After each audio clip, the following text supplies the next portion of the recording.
Let's go with names first. Gary Cutler, Gary Cutler, Page County Sheriff. Good morning, my name is Chase Stapp, Chasestapp, Chief of Police, San Marcos PD. Good morning, Robert Almonte, Almonte. I'm the United States Marshal for the Western District of Texas. Jeanette Sefji, Lieutenant, Texas Attorney General's Office, Fugitive Apprehension Unit, SOEFJE.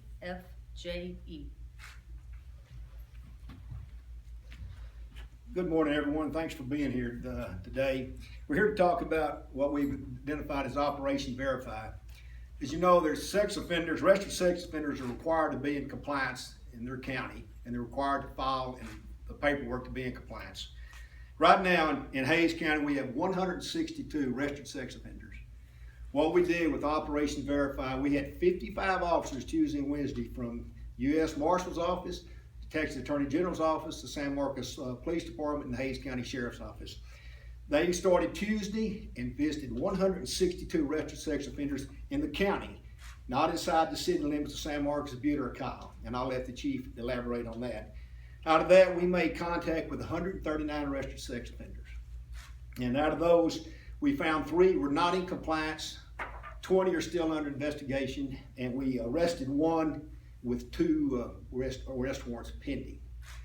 And so what we've done on this is we were able to also collect DNA evidence from 29 of these sex offenders to be sure they're on file with the DNA database up at DPS. So at that time, I want to turn it over to the chief here to talk about what they did to San Marcos. Chief Stapp. Thank you, Sheriff. First of all, I just want to thank Sheriff Cutler and all of the participating agencies for coming together and doing this as a joint operation. At the San Marcos Police Department, we feel like it's critical that we do these sex offender compliance checks on a yearly basis to keep everybody that is supposed to register honest, so to speak, and make sure that they are registering to help ensure the safety of our community. And so when you come together like this and do it in a big joint operation, it really helps to add to the effectiveness of that. We sought out in the city to be able to verify 63 registered sex offenders that we knew about inside the city limits of San Marcos. We were successful in verifying 56 of those 63. We did visit all 63 locations, but there are 7 folks that we're still trying to make contact with. That doesn't mean that they're not in compliance, it just means we haven't been able to make contact with them yet. We've so far found that all of the sex offenders who are required to register in San Marcos were in compliance, and we're hoping that those remaining 7 are also in compliance.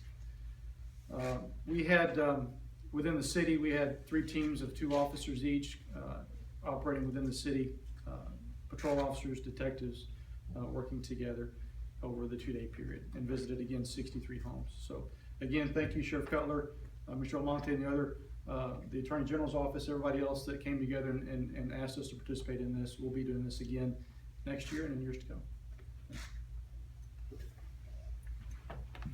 Good morning. I want to thank the sheriff and the chief here for allowing the United States Marshals to participate in this very, very important operation, compliance check of registered sex offenders here in our area.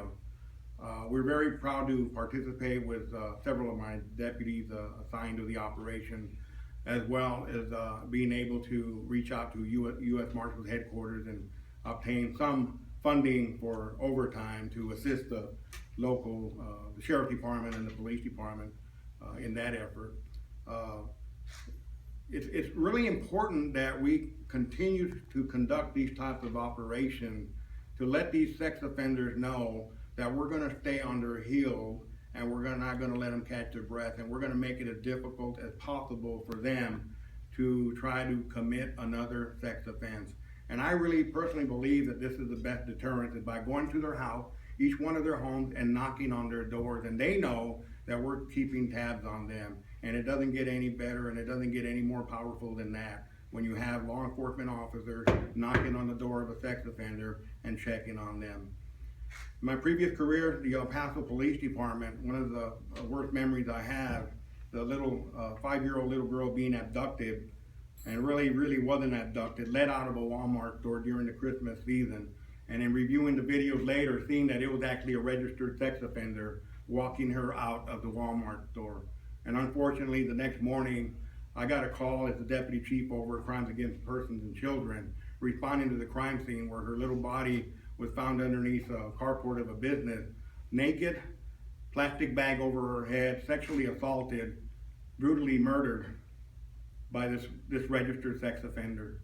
That's why that when I became the marshal, the top priority as far as the type of people we go after, the worst of the worst, and I don't think they get any worse than a sex offender. Thank you, Sheriff and Chief. I'd like to finish up like this, is that, let you know that in the units, the Hays County units and out in the unincorporated areas, we have programs in there where we can tell where the registered sex offenders are living within those districts. And our officers from time to time do checks. And so I'd like to just put out a message. I would like to tell the registered sex offenders in Hays County, all across Hays County, I think somewhere around 250, stay within compliance and continue to report, do what you're asked to do and supposed to do.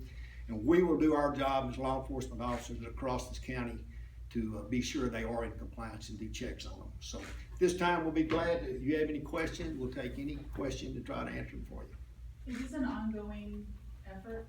Is this something that happens every year? Is this something that you're gonna be doing more than once? Well, what we'll do on this is, that's gonna be determined by law enforcement. By law, we can do it every day.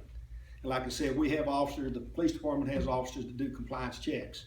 But if we feel the need to do it here in another 30 days, we can get together and do this again. So that's will be something a call law enforcement will make. Depends on what we're finding out there by our compliance checks. When was the last time y'all did something like this? I don't recall this kind of sweep. A joint operation? Yeah, I don't know. I don't know that, since I've been in office, I'm not aware of one, this type of joint with involving 55 officers in 4 different agencies. How So, long have you been in office?